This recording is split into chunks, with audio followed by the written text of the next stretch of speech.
Hello, everyone, and welcome to the show. This is episode 147 of the Meet the Farmers podcast, and I'm your host, Ben Eagle. Now, if you're expecting to tune into Matthew this week, I'm really sorry to disappoint you. With him and his family down with flu, we've had to postpone to June, but he will be on in a couple of months' time. However, I am thrilled to have two fantastic guests on the show. Yes, not one, but two today for you. It is only a couple of months now until Leaf's Open Farm Sunday, when farms across the country open their doors to the public to give people a glimpse of what happens behind their farm gate. Since the first Open Farm Sunday in 2006, can you imagine? Yeah, can you believe that? 2006, over 1,600 farmers across the UK have opened their gates and welcomed over 2.7 million people onto farms for one Sunday each year. So with the next event taking place on Sunday, the 12th of June, I know that Leaf are still looking for some of you out there to join the ranks. I'm sure there'll be lots of you out there who might be interested but want to hear more. So that's what today is about. And today I am joined by Leaf's Open Farm Sunday manager, Annabel Shackleton, and also farmer Lucy Nott, who farms with her husband in Worcestershire. And they opened their farm for Open Farm Sunday for the first time last year. Lucy, I should also say, she's also a Leaf Open Farm Sunday ambassador for the West Midlands. Annabel and Lucy, welcome to the podcast. Hello there, Ben. Thank you. Oh, Thank you. Yeah, excited to be here. Oh, great to have you both. Annabel, let's start with you. How are preparations going for this year? It's fantastic, thank you. Do you know what? After the last couple of years of lockdown, it is just brilliant that we're heading back to some normality, which is Absolutely. great. We had a couple of more registrations today, which is great. So we've already got more farms registered that took part last year in 2021. And so far, over 35% of the people who've registered are doing it for the first time, which is always tremendous news. So everything's in place. We've got free resources for farmers to order.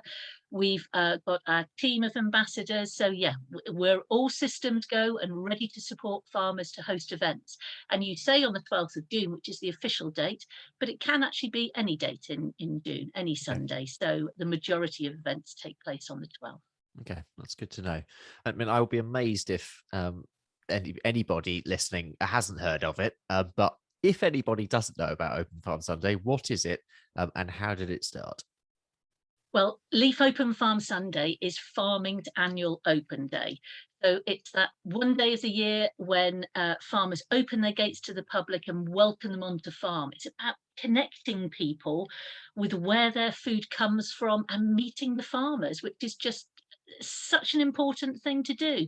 You know, during lockdown, everyone's relationship with food sort of changed. People were cooking more, but there are so many issues with health and obesity, and you know, we just need people to connect with farmers on so many different levels, and it's brilliant. But the whole thing started by the wonderful Ian Piggott, who went over to Denmark, saw something similar over there, and brought the concept back to the UK. Yep. And brought it to Leaf, and we've run with it ever since, as you said, since 2006. Yeah, amazing. And in terms of what might be happening on farms, obviously it's going to be different for everyone, but what are some of the typical activities that take place on farms on the day? Do you know what, that's one of the beauty of Leaf Open Farm Sunday, is that just like every single farm is different, every event is different. So, and some of the more special ones are the simple farm walk, where you actually really get that one-to-one opportunity to be to go on a tour around the farm with the farmer and actually learn about what's happening there. But there's a whole range of activities. So there can be, you know, some farmers organise tractor trailer rides, and we'll have stands with produce. Lucy, when she talks, she'll tell you a little bit about the wonderful activities that she organised on her first Open Farm Sunday event. And some farmers love to share science and the technology behind farming. Yeah. Whereas other farmers like to keep it really simple and just make that simple link between a crop that's grown in the field and the food that you have that you buy in the supermarket. Yep. So it's all different types of events, but and the key message is that it's down to the farmer to decide what they want to do and how to do it. And the Leaf team and the Leaf ambassadors, we're here to help farmers to sort of through that process, through that journey of thinking what story they want to share on the farm. Because let's face it, some farmers will say, well, if I'm having visitors onto the farm, there's a couple of areas I don't want them to go to. And that's absolutely fine. You don't have to show them everything. Yeah. You don't have to give visitors complete free reign of the farm. You know, it's down to you to think what you're comfortable with showing people and the story that you want to share. Okay, so if a farmer who's listening is interested in getting involved, perhaps for the first time, and they approach you at Leaf, what kind of support do you offer them? Well, we have lots of information on the website, and there is actually an information pack that you can read online or download and have a look at, and that's a starting point. But we also have the contact details for our 9 Leaf LOFS ambassadors, and there's our team as well. So we're quite happy for people to pick up the telephone and talk through their ideas, and we'll support them along the way. There's also on the website in the Open My Farm section a sort of step-by-step guide. And basically the first thing that we'd encourage all farmers, that if you're 75% sure, 95% sure, you don't have to be 100% sure, but is to register an event on the website. And when you do that, then you're on the system, and we'll send you the Leaf Open Farm Sunday handbook, which is just the Bible with, it doesn't matter if you're organising a small event for 25 people or a massive event for 500 or more. It's got lots of top tips and sort of step-by-step guides on what to do. You'll get a copy of that. And then on a monthly basis, we email over information. But as you say, there's only a couple of months to go, but we will make sure that everybody gets that information. We provide activity ideas, because farmers think, oh, we have arable farmers who will think, oh, I haven't really got much to say at that time of year. But that's completely wrong. Every farm has a story to tell, from the environmental work, the machinery, the soil management, everything. So we have that type of thing. And then the other thing on the website that's new for this year is we've actually got a series of podcasts. And Lucy did one. Her podcast was released last week. They're up on the website. So discussions between our ambassadors and farmers who've done Open Farm Sunday, just to get more top tips and ideas. Lucy, let's go to you. Thanks for coming on the show. Before we talk a little bit more about Open Farm Sunday, I wonder if you can just give listeners an idea of your farm and what you've got going on there. Yeah, sure. So my husband and I, we live on a 100-hectare arable farm in North Worcestershire. So at the moment we're primarily arable, but before that we had a soft fruit pick your own business for 20 years. Well, we didn't, my parents-in-law did. And we closed that in 2017. So at the moment we are kind of working on our next diversification, but I have to be tight-lipped on that because we're still in the planning process. Or maybe I should say all my wacky ideas now, and then we have to do them. And we also you're have committed. That has happened before, genuinely. And we also have a couple of other small diversifications on the farm. We have a can storage business, and we take a phone mast, and we've got a wind turbine that supplies our electricity. So we're not anything from the grid for our farming usage, which is great, especially at the moment. And you got involved in Open Farm Sunday for the first time last year. Why did you want to take the plunge and take part? So I'd love to say a succinct way as to how I came across Open Farm Sunday, but I'm afraid I was just deep in a Google.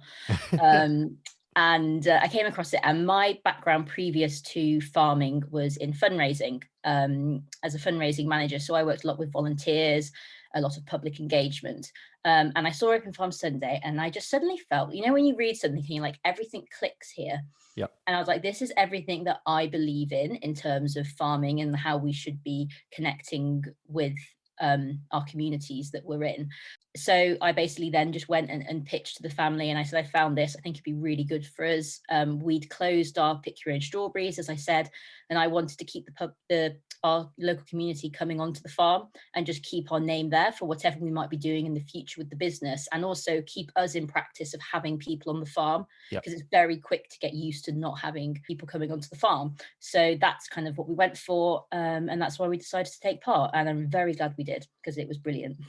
Okay, so moving on from last year, looking ahead to this year, I mean, how did you find last year, I suppose, and will you be doing anything differently this year? Yeah, so last year was a bit funny because obviously it was during COVID, Yeah. so there were certain restrictions there. But we were overall just very, I think humbled would probably be the right word to describe, by how grateful people were for the opportunity to be able to step through those farm gates and learn about how their food was produced, and the fact that we take the time and we want to engage them with that process. We got so many compliments, and people couldn't believe that we were doing it for free, etc., etc. So that was nice. And also, again, as I said before, we're a purely arable farm. We don't have any livestock, and I think particularly on TV, farming is mainly portrayed predominantly livestock because people want to look at cute animals. So we thought no one was going to turn up. How are we going to engage them about how we grow wheat? But actually people found it equally as interesting, and we had wonderful questions there. So that was great. I think differences this year, we're probably going to open it up a bit more. Now we have less restrictions, and hopefully make a bit more of a market style thing in our loitering area, the area where we have teas and coffees and stuff. Hopefully engage a bit more with our local farming network and have more stuff going on there. Some local food producers come down with some stalls there, and just kind of make it a little bit more of like a market atmosphere, along with our farm tours. I think that's where we're going. Sounds fantastic. Annabel, is Online Farm Sunday still happening? This year, slightly differently, actually. We are just about to do some recording. So there will be a few videos that are being filmed on farms, and they will be released in May. And then we're going to go back to the same farmers in October to feature more. But rather than them being Facebook Lives, because of the vagaries of internet connection and access and sound and whatever, they were a fantastic alternative to visiting a farm during lockdown, and for people who couldn't get there. They work really well. But yeah, they work brilliantly. But no, we're moving to a video, a series of videos, and we'll be releasing them over a period of time in May, and then going back to the same farmers in the autumn. Super. Lucy, while we've got you here, we always have a bit of the show where we talk about challenges and I suppose opportunities as well. There are, as everyone knows who do listen to this, there are lots of changes going on at the moment, and we are going through a transition, lots of challenges, but also lots of exciting opportunities as well. What's your experience at the moment, personally on your farm, and how are you finding it? How are you planning for the future? Big question. Massive question. Yeah. Yeah. How long have you got? I think it would be silly of me to not say it is a bit scary, you know. I feel like we're sort of stood on a bit of a precipice or a bit of a crossroads, and like you can kind of go one way or the other. But for us, it's come almost at a good time, really, whereby we're in the process of us succeeding on from my parents-in-law. So we're kind of doing like a phase transition. So there is discussions about change and different management practices on the farm anyway within our business. So that's kind of coming in quite nicely with the wider contextual issues. But obviously, we've got the big thing with the BPS. We've got all those rising costs of fertilizers and fuel and other inputs.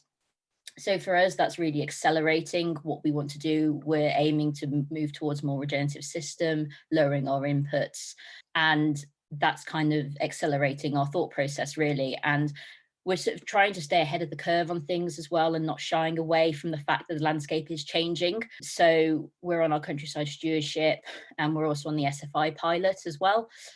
So we're receiving payments through that for improving soil health on our arable land, increasing biodiversity through hedgerow management. We're doing pollinator strips, winter bird food as well. But we're doing that for two prongs, really, because we feel like obviously there's a business thing there. We want to reduce our inputs to try and, more sustainable business model. But also we also strongly believe that we want to grow more nutritionally dense food, therefore improving people's health and being able to provide a better product to the public, which I think will probably link quite nicely to the theme of Open Farm Sunday this year. So, Annabel, as Lucy has nicely said there, this year's theme for Open Farm Sunday is health, of soil, crops, livestock, biodiversity, food, people, community on all levels. Why did you choose that theme for this year? I think Lucy's just hit the nail on the head there. These topics are so important. The health of the soil is absolutely critical. So from a farming and industries perspective, we're talking about the optimum health of plants, of livestock, of the soil, of biodiversity. And from the visitor's perspective, actually their health from the nutritional value of the food that they're eating, the fresh local produce, but also giving them the opportunity to get out into the countryside for a farm tour with the family, a family day out, and there's just all those health and well-being benefits there.